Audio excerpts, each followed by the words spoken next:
नमस्ते बच्चों, मेरा नाम लकी आहूजा है और मैं आपको कक्षा 11 के समाजशास्त्र का अध्यापन करवा रही हूँ। तो बच्चों, कक्षा 11 के समाजशास्त्र में हम अपनी प्रथम पुस्तक का अध्ययन कर रहे हैं और हमारी इस पुस्तक का नाम है समाजशास्त्र परिचय। और इस पुस्तक का पहला अध्याय हमने पढ़ना प्रारंभ किया था। इस पहले अध्याय का नाम है समाजशास्त्र एवं समाज और इस अध्याय का एक भाग हमने पढ़ लिया था और आज हम इस पहले अध्याय का दूसरा भाग पढ़ने जा रहे हैं और इस दूसरे भाग में हम समाजशास्त्र के परिचय को समझेंगे। तो आज हम जानेंगे कि हमारे विषय से वास्तव में औपचारिक रूप से इसे कैसे पढ़ा जाता है, इसकी विषय वस्तु क्या है, कुछ विद्वान जिनका कि योगदान रहा इस विषय के विकसित होने में, ये सारी चर्चा हम आज की कक्षा में करेंगे। समाजशास्त्र मनुष्य के सामाजिक जीवन, समूहों और समाजों का अध्ययन है। तो ये बहुत महत्वपूर्ण बिंदु है बच्चों। आपको याद रखना है कि यदि हम समाजशास्त्र की परिभाषा देना चाहें, हम बताना चाहें कि यह क्या है, तो हम कह सकते हैं कि यह मनुष्य के सामाजिक जीवन, समूहों और समाजों का अध्ययन है। एक सामाजिक प्राणी की तरह स्वयं हमारा व्यवहार इसकी विषय वस्तु है। तो वास्तव में मनुष्यों का व्यवहार ही इसकी विषय वस्तु है, लेकिन मनुष्यों का व्यवहार किस रूप में? एक सामाजिक प्राणी के रूप में। लोगों ने हमेशा से उस समाज और समूह को देखा और समझा है जिसमें वे रहते हैं। तो यह कोई नई बात नहीं है, हमेशा से ही ऐसा होता रहा है कि लोगों ने हमेशा से उस समाज और समूह को देखा है, समझने का प्रयास किया है जिसमें कि वे रहते हैं। यह सभी सभ्यताओं और युगों के दार्शनिकों, धार्मिक गुरुओं और विधिवेताओं की पुस्तकों से स्पष्ट होता है। तो वास्तव में ये जो बात हमने कही कि हमेशा से ही व्यक्ति जिस समाज में रहते हैं वे उसको जानने समझने का प्रयास करते आए हैं, ये कैसे स्पष्ट होता है? तो ये सभी सभ्यताओं सभी युगों के दार्शनिकों द्वारा, धार्मिक गुरुओं द्वारा और विधिवेताओं द्वारा जो भी पुस्तकें लिखी गई हैं उन पुस्तकों के अध्ययन से स्पष्ट होता है। अपने जीवन और अपने समाज के बारे में सोचने वाला मानव स्वभाव केवल दार्शनिकों एवं सामाजिक विचारकों तक सीमित नहीं है, लेकिन यह भी हमें याद रखना है कि अपने जीवन और साथ ही साथ अपने समाज के बारे में सोचने वाला ये जो मानव स्वभाव है, यह सिर्फ इन सामाजिक विचारकों या दार्शनिकों तक सीमित नहीं है। एक सामान्य व्यक्ति भी इस संदर्भ में कुछ ना कुछ चिंतन अवश्य करता है। हम सभी के अपनी रोज़मर्रा की ज़िंदगी के बारे में और दूसरों की ज़िंदगी के बारे में भी अपने अपने विचार रहते हैं और इसी तरह अपने समाज और दूसरे समाजों के बारे में भी। तो एक सामान्य व्यक्ति के रूप में हम सभी के अपने समाज के बारे में और दूसरों के समाज के बारे में कुछ ना कुछ विचार अवश्य रहते हैं। साथ ही साथ हमारी रोज़मर्रा की जो ज़िंदगी है, इसी प्रकार दूसरों की ज़िंदगी हम जिस प्रकार देखते हैं, तो उस संबंध में भी हम अपने कुछ ना कुछ विचार अवश्य विकसित कर लेते हैं। ये रोज़ाना की हमारी धारणाएं और हमारी सामान्य बौद्धिक समझ ही है जिसके अनुसार हम अपना जीवन जीते हैं।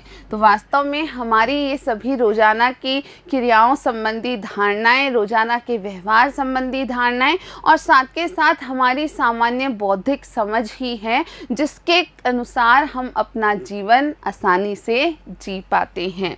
तो भी एक विषय के रूप में समाजशास्त्र का एक समाज के बारे में प्रेक्षण एवं विचार दार्शनिक अनुचिंतनों एवं सामान्य बौद्धिक समझ से हटकर है। तो यहाँ जो सबसे महत्वपूर्ण बिंदु हमें प्राप्त हुआ है वो यह है कि एक विषय के रूप में समाजशास्त्र जब एक समाज के बारे में प्रेक्षण करता है या जो विचार करता है, जो अध्ययन करता है, वो दार्शनिकों द्वारा जो विचार रखा गया है या दार्शनिकों द्वारा जो अध्ययन किए गए हैं या फिर जो सामान्य बौद्धिक बौद्धिक समझ से हम विचार रखते हैं उन दोनों से ही अलग होता है। तो जो समाजशास्त्री हैं उनकी दृष्टि या उनका विचार, उनका प्रेक्षण दार्शनिकों से भी अलग होता है और जो एक सामान्य व्यक्ति की सामान्य बौद्धिक समझ है उससे भी अलग होता है।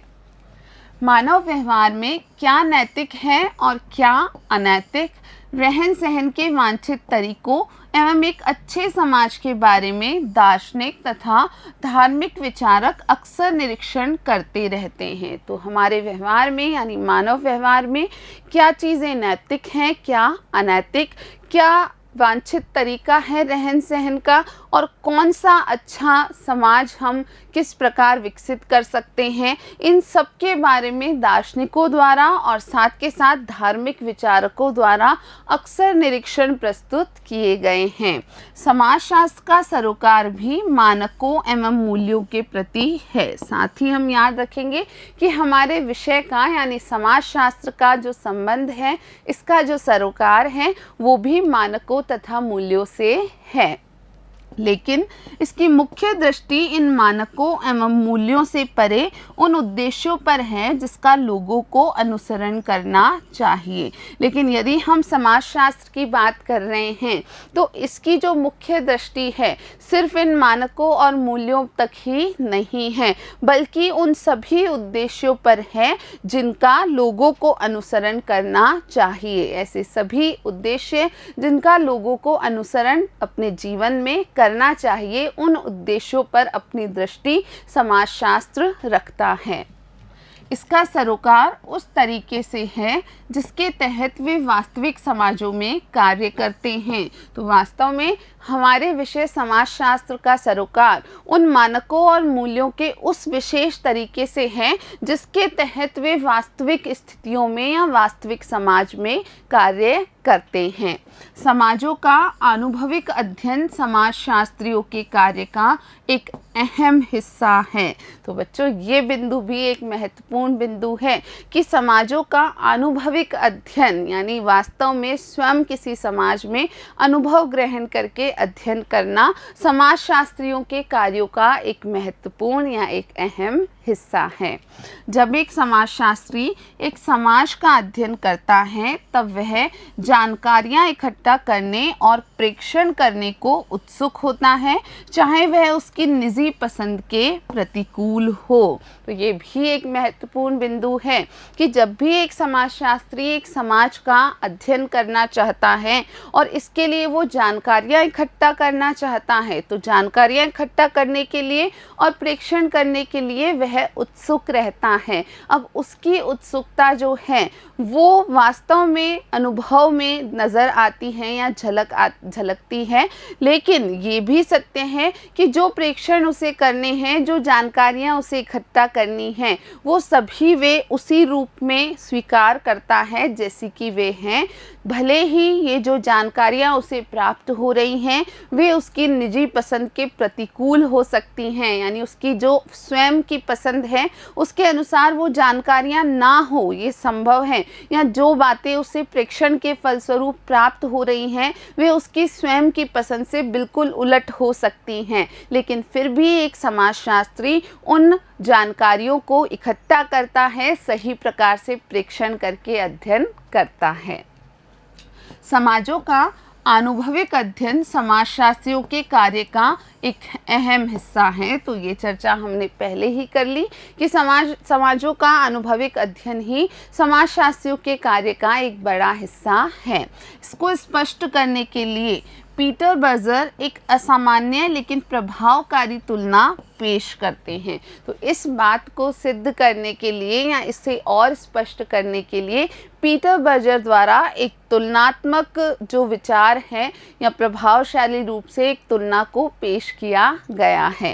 किसी राजनीतिक या सैनिक संघर्ष में विरोधी पक्ष के जासूसी तंत्र द्वारा इस्तेमाल की गई सूचनाओं को हथियाना काफ़ी फायदेमंद होता है। तो बिल्कुल किसी भी राजनीतिक या सैनिक संघर्ष में जो भी विरोधी है, जो भी शत्रु है, तो उन शत्रुओं की जो सूचनाएं हैं उन्हें प्राप्त कर पाना एक बहुत ही फायदेमंद चीज़ होता है।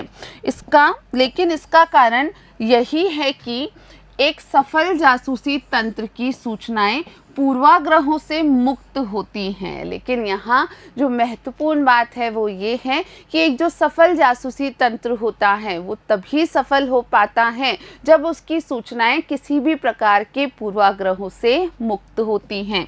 यदि कोई जासूस अपनी रिपोर्टिंग अपने अधिकारियों की विचारधारा एवं महत्वाकांक्षाओं को ध्यान में रखकर करता है तो उसकी रिपोर्ट न सिर्फ अपने पक्ष के लिए अनुपयोगी होगी बल्कि विरोधी पक्ष के लिए भी, यदि वह उसे हथियाना चाहे। तो यह स्पष्ट है कि यदि कोई जासूस अपनी रिपोर्टिंग के दौरान जो अधिकारियों की विचारधाराएं हैं, जो उनकी महत्वाकांक्षाएं हैं, जो उनकी इच्छाएं हैं, सिर्फ उन्हीं को ध्यान में रखकर रिपोर्टिंग करता है तो इस प्रकार जो रिपोर्ट प्राप्त हुई है यह उनके लिए अनुपयोगी ही सिद्ध होती है और यहाँ तक कि दूसरे पक्ष के लिए भी अनुपयोगी सिद्ध होती है यदि वह दूसरा पक्ष इस सूचना को हथियाना चाहता है।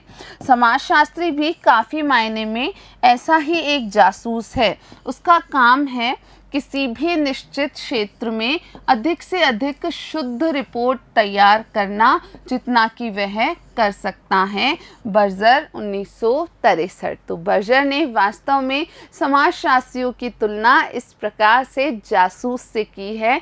वे कह रहे हैं कि समाजशास्त्री भी इस प्रकार से एक जासूस ही होता है और वास्तव में उसका कार्य किसी भी क्षेत्र में शुद्ध से शुद्ध प्रकार की रिपोर्ट तैयार करना होता है। इस दौरान वो अपनी स्वयं की महत्वाकांक्षाओं को, इच्छाओं को, पसंद नापसंद को सबको दूर रख के शुद्ध आंकड़े या शुद्ध प्रेक्षण करने का प्रयास करता है। समाजशास्त्र अपने आरंभिक काल से ही स्वयं को विज्ञान की तरह समझता है। तो बच्चों याद रखना है कि यह विषय अपने आरंभ से ही स्वयं को एक विज्ञान की तरह समझता है।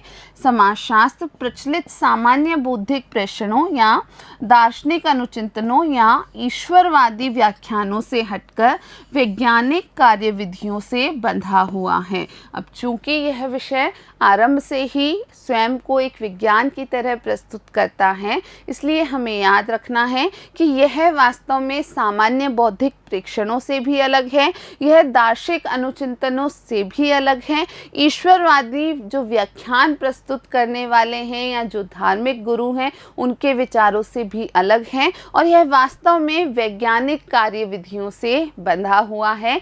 समाजशास्त्र में जो कार्यविधियां उपयोग की जाती हैं वे वैज्ञानिक आधार पर निर्मित होती हैं। इसका अर्थ है कि जिन कथनों पर समाजशास्त्री पहुंचता है वह कथन साक्ष्य के निश्चित नियमों के प्रेक्षणों द्वारा प्राप्त किए हुए होने चाहिए ताकि दूसरे व्यक्ति उनकी जांच कर सके या उनकी जानकारियों के विकास हेतु उन्हें दोहरा सके। तो स्पष्ट है जो वैज्ञानिक आधार की हम चर्चा कर रहे हैं वो वैज्ञानिक आधार कैसे झलकता है कि जो भी कथन समाजशास्त्री द्वारा प्रस्तुत किए जाते हैं या कोई समाजशास्त्री अगर कोई कथनों को रखता है, प्रस्तुत करता है तो ये कथन साक्ष्य के कुछ निश्चित नियमों के आधार पर प्राप्त किए गए होते हैं और इस कारण दूसरे व्यक्ति यदि चाहें या दूसरा कोई समाजशास्त्री यदि चाहें तो उन प्रेक्षणों के द्वारा जो नियम प्राप्त हुए हैं उनकी स्वयं प्रेक्षण करके जांच कर सकता है ताकि उनकी जो जानकारियां हैं उन जानकारियों के विकास हेतु उन्हें दोहरा सकें या अगर कोई परिवर्तन की आवश्यकता है तो परिवर्तन कर सके। समाजशास्त्र और सामान्य बौद्धिक ज्ञान। तो अब हमें समाजशास्त्र और सामान्य बौद्धिक ज्ञान में क्या अंतर है इसे समझना है। समाजशास्त्र सामान्य बौद्धिक प्रेक्षणों से अलग है। सामान्य बौद्धिक वर्णन सामान्यतः उन पर आधारित होते हैं जिन्हें हम प्रकृतिवादी और या व्यक्तिवादी वर्णन कह सकते हैं। तो जो सामान्य बौद्धिक वर्णन होते हैं वो मुख्यतः आधारित होते हैं प्रकृतिवादी विचारों पे या व्यक्तिवादी विचारों पर ये वर्णन आधारित होते हैं। व्यवहार का एक प्रकृतिवादी वर्णन इस मान्यता पर निर्भर करता है कि एक व्यक्ति व्यवहार के प्राकृतिक कारणों की पहचान कर सकता है। तो जो प्रकृतिवादी वर्णन है व्यवहार का, वो किसी भी व्यवहार के जो प्राकृतिक कारण हैं उनकी ही पहचान कर पाता है। अतः समाजशास्त्र सामान्य बौद्धिक प्रेक्षणों एवं विचारों तथा साथ ही साथ दार्शनिक विचारों दोनों से ही अलग है। तो बिल्कुल ये बात हम पहले ही जान चुके हैं कि जो समाजशास्त्र है वह सामान्य बौद्धिक प्रेक्षणों से भी अलग है और इसके साथ ही जो दार्शनिक विचार हैं उनसे भी यह अलग है। यह हमेशा या सामान्यतः भी चमत्कारिक परिणाम नहीं देता। तो यह विषय समाजशास्त्र कभी भी चमत्कारिक परिणाम प्रस्तुत नहीं करता है, लेकिन अर्थपूर्ण और असंदिग्ध संपर्कों तक केवल सामान्य संपर्कों की छानबीन द्वारा ही पहुंचा जा सकता है। लेकिन समाजशास्त्र में इस बात को भी स्वीकारा जाता है कि किसी असंदिग्ध संपर्क तक पहुंचने के लिए हमें सामान्य संपर्कों की छानबीन करनी होती है। समाजशास्त्र में संकल्पनाओं, पद्धतियों और आंकड़ों का एक पूरा तंत्र है। तो हमारे विषय समाजशास्त्र में विभिन्न संकल्पनाएं हैं, विभिन्न पद्धतियां हैं और विभिन्न प्रकार के आंकड़े यहाँ इकट्ठे अब तक किए गए हैं। इससे कोई फर्क नहीं पड़ता कि यह किस तरह संयोजित हैं। अब ये सारी संकल्पनाएं, ये सारी जो विधियां हैं, आंकड़े हैं, यह किस प्रकार संयोजित हैं, इसका कोई खास फर्क नहीं पड़ता। यह सामान्य बौद्धिक ज्ञान से प्रतिस्थापित नहीं किया जा सकता। सामान्य बौद्धिक ज्ञान अपरिवर्तनीय है क्योंकि यह अपने उद्गम के बारे में कोई प्रश्न नहीं पूछता है। तो वास्तव में ये जो समाजशास्त्र की संकल्पनाएं हैं, विधियां हैं या आंकड़े हैं, इन्हें कभी भी सामान्य बौद्धिक ज्ञान से प्रतिस्थापित नहीं किया जा सकता। और मुख्य कारण ये है कि सामान्य बौद्धिक ज्ञान अपरिवर्तनीय है, यानी उसमें कोई परिवर्तन संभव नहीं है। और क्यों अपरिवर्तनीय है? तो इसका बड़ा कारण है कि यह अपने उद्गम के बारे में कोई प्रश्न पूछता ही नहीं है। तो सामान्य बौद्धिक ज्ञान के तहत कोई विचार कहाँ से शुरू हुआ है, किसने दिया है, इस बारे में कोई भी प्रकार का प्रश्न नहीं किया जाता। अब बच्चों, हम गरीबी की व्याख्या जो प्रकृतिवादियों द्वारा प्रस्तुत की गई है और जो समाजशास्त्रियों द्वारा प्रस्तुत की गई है उसकी तुलना देखते हैं। तो गरीबी की प्रकृतिवादियों की व्याख्या क्या है? तो प्रकृतिवादी जो कहते हैं, क्या कहते हैं? लोग गरीब इसलिए हैं क्योंकि वे काम से जी चुराते हैं, समस्याग्रस्त परिवारों से आते हैं, परिवार का उचित बजट बनाने में अयोग्य हैं, बुद्धिमत्ता की कमी है एवं कार्य के लिए स्थानांतरण से डरते हैं।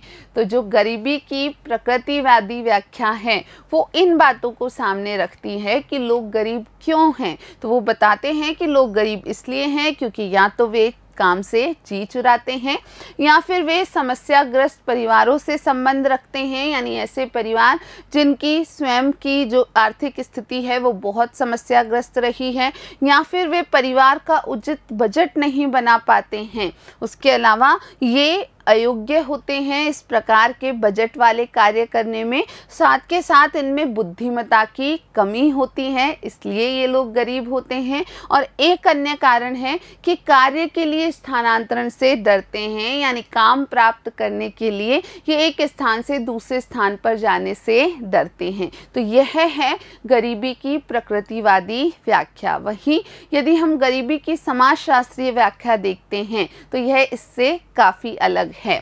समकालीन गरीबी का कारण वर्ग समाज में असमानता की संरचना है और वे लोग इससे ज़्यादा प्रभावित होते हैं जिनकी कार्य की अनियमितता दीर्घकालीन एवं मजदूरी कम है। जयराम 1987। तो एक प्रसिद्ध समाजशास्त्री जयराम द्वारा 1987 में गरीबी का जो समाजशास्त्रीय विश्लेषण प्रस्तुत किया गया वो इस प्रकार है कि जो समकालीन गरीबी है उसका कारण वर्ग समाज में असमानता की संरचना है, कि जो भी हमारे समाज में वर्ग हैं वे समान नहीं हैं, हमारे समाज की संरचना में असमानताएं व्याप्त हैं और वे लोग इससे ज़्यादा प्रभावित होते हैं। हैं, गरीबी से या इस असमानता से वे लोग ज़्यादा प्रभावित होते हैं जिनकी कार्य की अनियमितता दीर्घकालीन है एवं मजदूरी कम है, यानी जिन्हें कम मजदूरी मिलती है और कार्य की अनियमितता है, यानी कभी कार्य मिल पाता है कभी कार्य नहीं मिल पाता है। तो यहाँ आप स्पष्टतः इस बात को देख पा रहे हैं कि किसी भी विचार या अवधारणा की जो सामान्य बौद्धिक समझ है या प्रकृतिवादी समझ है और जो समाजशास्त्रीय समझ है वो दोनों काफ़ी अलग होती हैं। बच्चों, अब हमें चर्चा करनी है असंदिग्ध संपर्क के बारे में। तो असंदिग्ध संपर्क से क्या आशय है, आइए देखते हैं। बहुत से समाजों में, जिसमें भारत के बहुत सारे भाग भी शामिल हैं, उत्तराधिकार और वंशानुक्रम की रेखा पिता से पुत्र को जाती है। इसे पितृवंशीय व्यवस्था के रूप में जाना जाता है। इसे ध्यान में रखते हुए कि औरतों को संपत्ति में अधिकार मिलने की प्रवृत्ति अत्यधिक क्षीण है, भारत सरकार ने कारगिल युद्ध के बाद यह निर्णय किया कि भारतीय सैनिकों की मृत्यु पर मिलने वाली क्षतिपूर्ति की धनराशि उनकी विधवाओं को मिलनी चाहिए। तो ये बिल्कुल एक वाकया हमारी वास्तविक समाजशास्त्रीय स्थिति का है। तो यहाँ हम देखें कि कई सारे समाजों में, जिसमें कि भारत के भी अधिकतम भाग शामिल हैं या कई सारे भाग शामिल हैं, उत्तराधिकार और वंशानुक्रम की जो रेखा है वो पिता से पुत्र को ही जाती है और इसे पितृवंशीय व्यवस्था के रूप में जाना जाता है। तो यहाँ यह स्पष्ट है कि औरतों को या महिलाओं को संपत्ति में अधिकार मिलने की जो संभावना है वो काफ़ी कम है और इस कारण से भारत सरकार द्वारा कारगिल युद्ध के बाद एक बड़ा निर्णय लिया गया। क्या निर्णय लिया गया कि जो भी भारतीय सैनिक हैं उनकी मृत्यु के बाद जो क्षतिपूर्ति की राशि दी जाती है वह क्षतिपूर्ति की राशि उस सैनिक की जो विधवा है, जो पत्नी है, उसको ही दी जाएगी। निश्चित रूप से सरकार ने इस फैसले के अवांछित परिणामों का पूर्वानुमान नहीं लगाया। तो सरकार ने यहाँ एक सकारात्मक दृष्टि से महिलाओं तक वास्तव में कुछ संपत्ति पहुँच पाए, इस दृष्टि से यह निर्णय लिया था और इस फैसले के क्या अवांछित परिणाम हो सकते हैं इसका पूर्वानुमान सरकार द्वारा नहीं लगाया गया। इस कारण बहुत सी विधवाओं को अपने देवरों यानी पति के भाइयों के साथ शादी करने के लिए मजबूर किया गया। अब चूंकि जो क्षतिपूर्ति की एक बड़ी राशि मिलती है वो सैनिक की विधवा को प्राप्त होने लगी, तो उन परिवारों में उन विधवाओं का विवाह अपने पति के, अपने दिवंगत पति के जो छोटे भाई है यानी अपने देवर हैं उनके साथ ज़बरदस्ती करवाया गया। कुछ मामलों में वह देवर यानी बाद में पति अल्पवयस्क था जबकि भाभी बाद में पत्नी युवती थी। तो कई ऐसे मामले भी थे जहां पर ये जिस देवर से शादी कराई जा रही थी वह अल्पवयस्क था, जबकि जो महिला थी, जो उस व्यक्ति की पत्नी थी, दिवंगत सैनिक की पत्नी थी, वह युवती थी।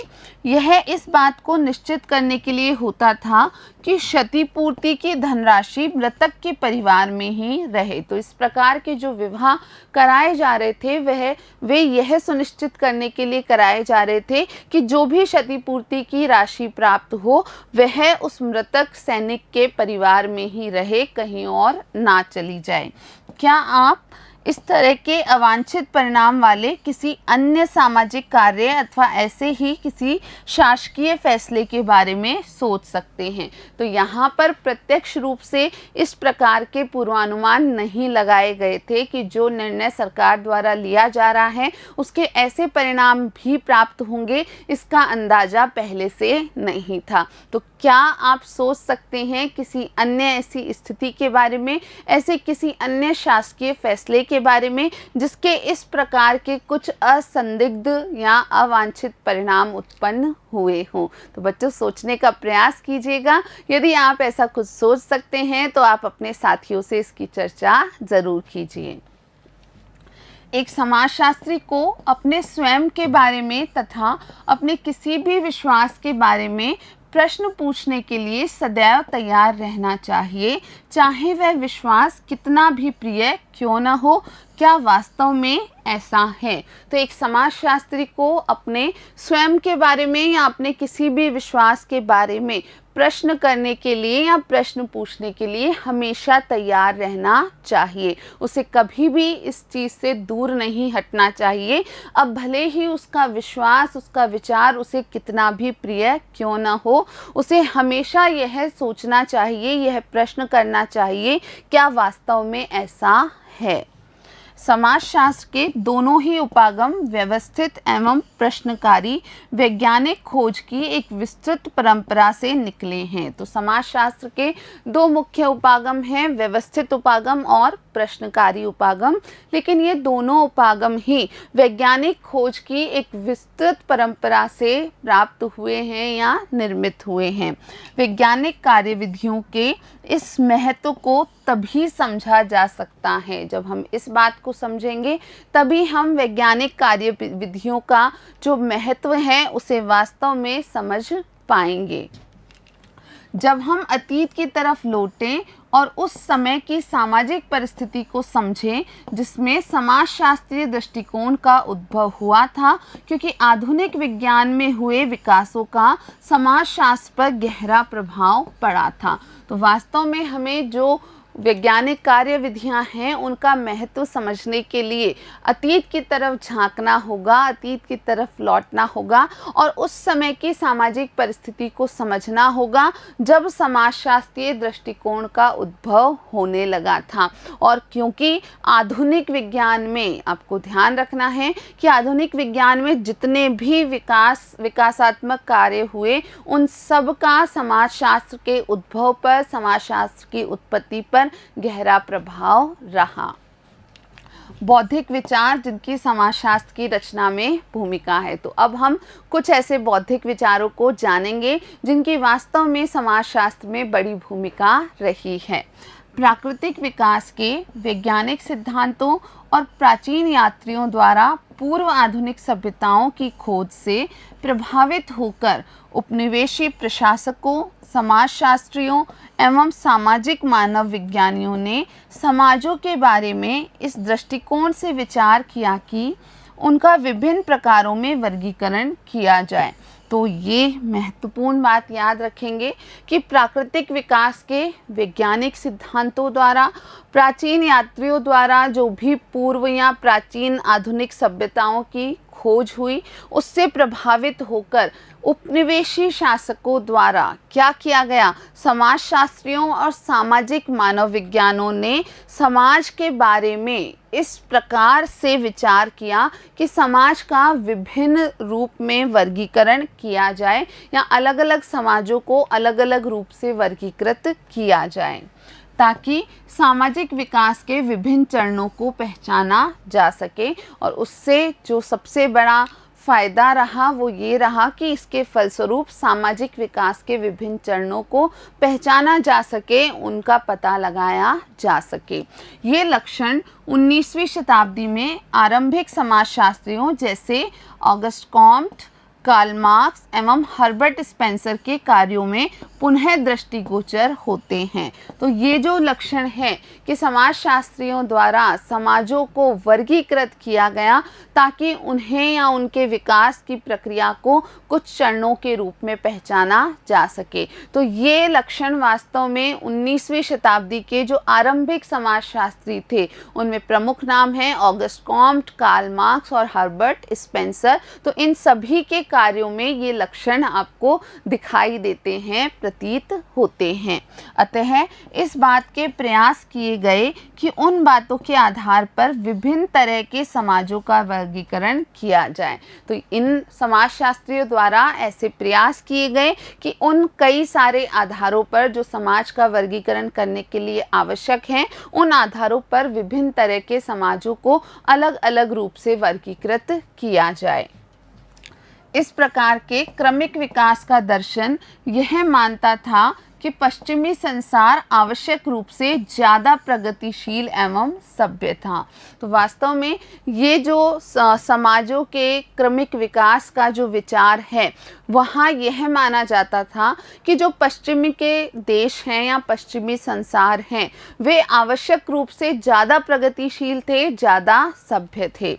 गैर पश्चिमी समाज को अशिष्ट और कम विकसित समझा जाता था। और इन विचारों में जो गैर पश्चिमी समाज थे, जो अन्य देश थे, पश्चिम के देशों के अलावा जो गैर पश्चिमी देश थे, उन सभी को अशिष्ट और कम विकसित माना जाता था। डार्विन के जीव विकास के विचारों का आरंभिक समाजशास्त्रीय विचारों पर दृढ़ प्रभाव था। एक यह बिंदु भी महत्वपूर्ण है बच्चों कि चार्ल्स डार्विन के जो जीव विकास संबंधी विचार थे, उनका भी आरंभिक समाजशास्त्रियों के कार्यों पर, उनके विचारों पर बड़ा गहरा प्रभाव था। समाज की प्राय जीवित जैववाद से तुलना की जाती थी और इसके क्रमबद्ध विकास को चरणों में तलाशने के प्रयास किए जाते थे, जिनकी जैविकी जीवन से तुलना की जा सकती थी। तो उस दौरान जो चार्ल्स डार्विन का जीवित जैववाद था, उससे समाज की तुलना की जाती थी और जिस प्रकार से डार्विन ने जीवित जैववाद के तहत कुछ चरणों की चर्चा की थी, वैसे ही समाज को के विकास को भी कुछ क्रमबद्ध चरणों में बताया जाता था या ऐसा प्रयास किया जाता था कि उन चरणों को तलाशना आवश्यक है, जिनकी जैविकी जीवन से तुलना की जा सकती थी। और वास्तव में समाज के विकास के चरणों को जैविकी जीवन के जो विकास की प्रक्रिया है, उससे तुलना की बात भी की गई थी। समाज को व्यवस्था के भागों के रूप में देखने के तरीके ने, जिसमें प्रत्येक भाग एक खास कार्य निष्पादन में रत हो, सामाजिक संस्थाओं जैसे परिवार या स्कूल एवं संरचनाओं जैसे स्तरीकरण के अध्ययन को बहुत प्रभावित किया। तो समाज को जब इस प्रकार एक व्यवस्था के भागों के रूप में देखा जाने लगा, तो इसमें हर भाग को एक खास कार्य में लीन माना जाता था कि जिस प्रकार एक संपूर्ण जो जीव होता है, उसके अलग अलग अंग विशेष विशेष कार्य करते हैं, उसी प्रकार समाज में जो व्यवस्था है, समाज के जो अलग अलग भाग हैं, जो अलग अलग अंग हैं, वो भी एक विशेष कार्य करते हैं। यानी हर भाग का अपना अपना विशेष कार्य होता है। सामाजिक संस्थाओं जैसे कि परिवार या स्कूल और विभिन्न सामाजिक संरचनाओं जैसे कि स्तरीकरण के अध्ययन को बहुत महत्व दिया गया। ये माना गया कि जिस प्रकार संपूर्ण जीव को समझने के लिए उसके विभिन्न अंगों के कार्यों को समझना आवश्यक है, उसी प्रकार संपूर्ण समाज की व्यवस्था को समझने के लिए समाज की जो संस्थाएं हैं, जो संरचनाएं हैं, उनमें से प्रत्येक को समझना आवश्यक है। ज्ञानोदय एक यूरोपीय बौद्धिक आंदोलन जो 17वीं शताब्दी के अंतिम वर्षों एवं 18वीं शताब्दी में चला, कारण और व्यक्तिवाद पर बल देता है।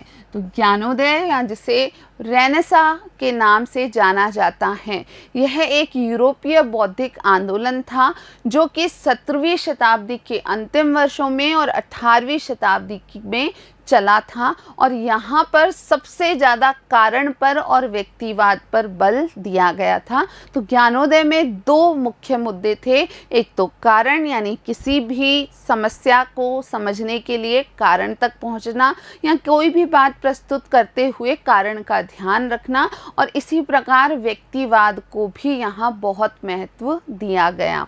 उस वक्त वैज्ञानिक जानकारी भी उन्नत अवस्था में थी और साथ ही एक बढ़ता दृढ़ विश्वास यह भी था कि प्राकृतिक विज्ञानों की पद्धतियों द्वारा मानवीय पहलुओं का अध्ययन किया जा सकता है और करना भी चाहिए। तो यदि हम उस व्यक्ति की जो वैज्ञानिक स्थिति थी, वैज्ञानिक जानकारियाँ थी, उनकी बात करें तो 17वीं शताब्दी के अंत में और 18वीं शताब्दी में जो वैज्ञानिक विकास था वो भी एक उन्नत अवस्था में था। और साथ के साथ यह विश्वास भी रखा गया था कि प्राकृतिक विज्ञानों की जो पद्धतियाँ हैं, उन पद्धतियों को ही मानवीय पहलुओं का अध्ययन करने के लिए उपयोग करना चाहिए, ताकि मानवीय पहलुओं का अध्ययन बेहतर तरीके से, वैज्ञानिक तरीके से किया जा सके।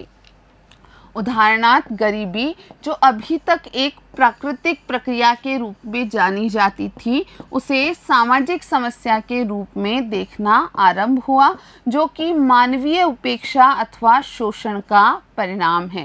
तो इसका एक उदाहरण हमने देख ही लिया है, गरीबी, जिसे कि उस समय तक एक प्राकृतिक प्रक्रिया के रूप में जाना जाता था। अब उसी गरीबी को समझाने के लिए, उसकी व्याख्या करने के लिए उसके सामाजिक दृष्टिकोण पर नज़र डाली गई और गरीबी को एक सामाजिक समस्या के रूप में देखना प्रारंभ हुआ। और यह सामाजिक समस्या जो थी वो मानवीय उपेक्षा या शोषण का परिणाम थी, यह भी समाजशास्त्रियों ने स्पष्ट किया। इसलिए गरीबी को समझा जा सकता है और उसका निराकरण हो सकता है। साथ ही यह भी माना गया कि गरीबी को समाजशास्त्रीय दृष्टि से, मानवीय दृष्टि से समझा जा सकता है और यदि चाहे तो उसका निराकरण भी किया जा सकता है।